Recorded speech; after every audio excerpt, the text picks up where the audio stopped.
Nigerians, it don't happen, no. Una never hear. Nnamdi kanu. Now today I know say this my brother Rufia Oseni. Now spirit be. Make una listen to this video. Make una hear how Arise News journalists they react to the trending update today to the happenings in this country and the drama where they say it happened for Anambra State. But now wetin Rufia Oseni call the expose for inside this video and wetin he tell Nnamdi kanu for your face for inside this video. Now wetin I want me hear. Make una listen to the end so that I can understand everything they go for this background and make una share the video because now God go bless Rufia for the truth where they always pour out about the happenings in this country. Well, yesterday was a very busy day as we saw pockets of protests taking place in various locations across the country, from Anambra to Lagos to Abuja and Ijebu-Ode. Citizens exercised their right to protest emphatically. In Onitsha, Anambra State, citizens rose up in opposition to Governor Charles Soludo's declaration to close the Onitsha market for 1 week, following a defiance to comply with the order to end sit-at-home. Security operatives sealed all entrances to the Onitsha main market and gunshots could be heard. But this did not stop the crowd from gathering and singing songs in solidarity with Nnamdi Kanu. They chanted songs like, "Holy, holy, holy, Nnamdi Kanu is another savior."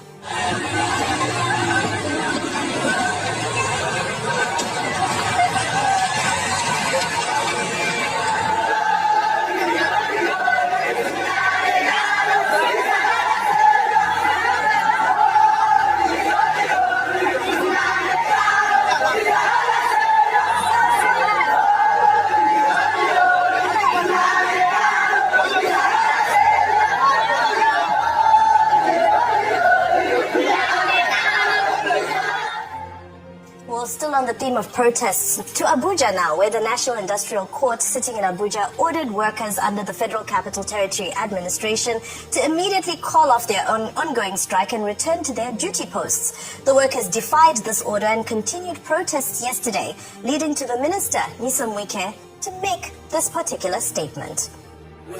We're disposed to dialogue.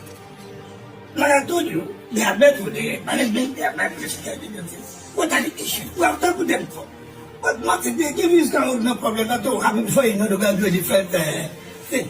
If genuinely, it's okay. We have seen what has gone on, what has happened, then we'll talk. But if it's on blackmail, intimidation, I will not agree. If you're not going to hire all the civil servants in the whole world, all right, so we are seeing backlash in Anambra after the order that was made by the governor of the state, and I'm not sure if this is the level of backlash that people expected, especially the solidarity with Nnamdi Kanu, who we know yesterday was also denied his request to transfer prisons, and then to the FCT, where the minister is saying he's putting his foot down, that he has never been, he has never been against engaging in dialogue. So, what is all this about? Two different scenarios, but people coming out to the streets in two different parts of the country. Well, in the case of Anambra, we raised a number of posers yesterday that, well, yes, there is economic loss, as the Commissioner for Information Anambra Law, MEFO, pointed out. 8 billion lost every Monday in Anambra State. Collectively, the whole of the Southeast, by their calculations, about 19.1 billion lost because of sit-at-home. So the main argument is about the economic loss for state governments, and for particularly Anambra, that wants to attract investment and encourage productivity. You can understand that. But the measure that has now been taken to shut down the main market for 1 week. Okay, 8 billion times 7. That's even a way of compounding the problem. Apart from the basic fact that these traders, they are not civil servants. They run their business. They can decide on their own that they don't want to even go to market. But what they are responding to is pressure, is safety, and now they are lionizing what's his name now? Nnamdi Kanu. So I think the way forward will be one of constructive, continued engagement with these traders to make them see that it is in their own interest for them to go to work for productive purposes to help the domestic economy. But government, state and federal, also has a responsibility to ensure that these traders, when they go to the market on Mondays, it doesn't amount to an exercise in self-immolation for them. What if they are attacked by the same characters who say markets should not open? Who will protect them?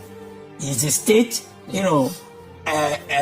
capable of protecting them and making sure that they can trade, they can do their business, in a very peaceful, safe environment? So these are the issues here.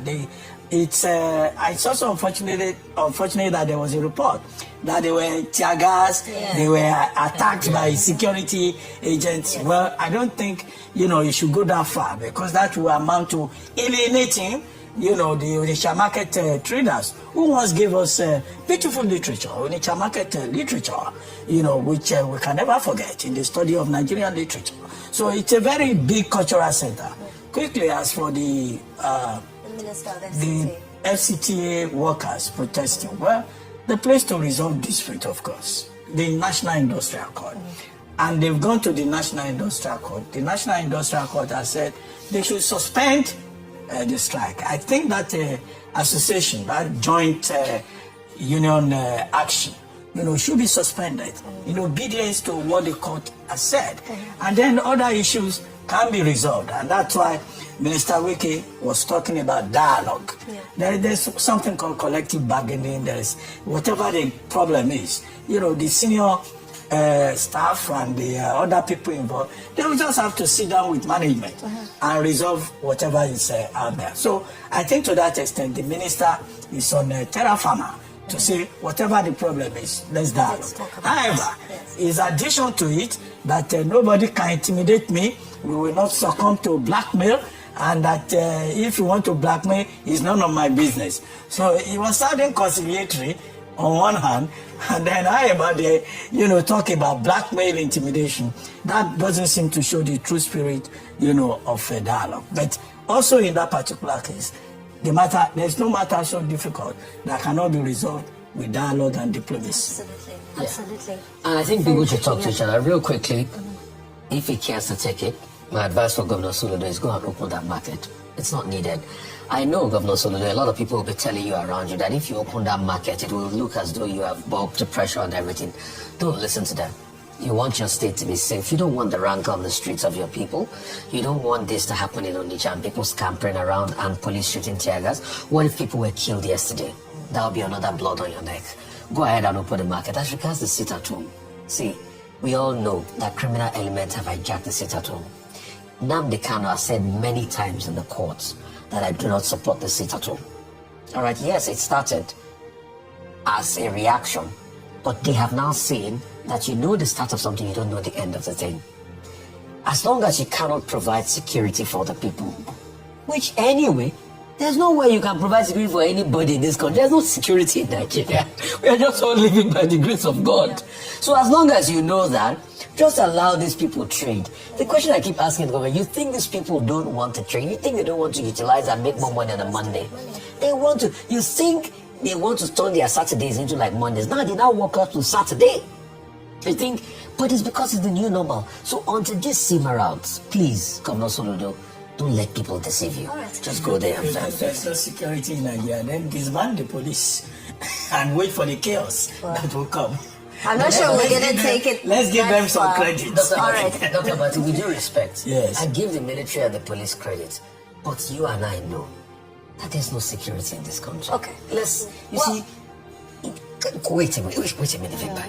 The security in the country that they went to pick up 177 people, and after picking up the 177 people, the local government chairman begged the people in that village that please don't tell the world that they picked them up, that they went back to pick up another 6 people. Well, I think it's... Thank you for watching that video. So guys, before you leave, look at the top here, do well to follow the page and also put on so that whenever we upload any video in this great platform,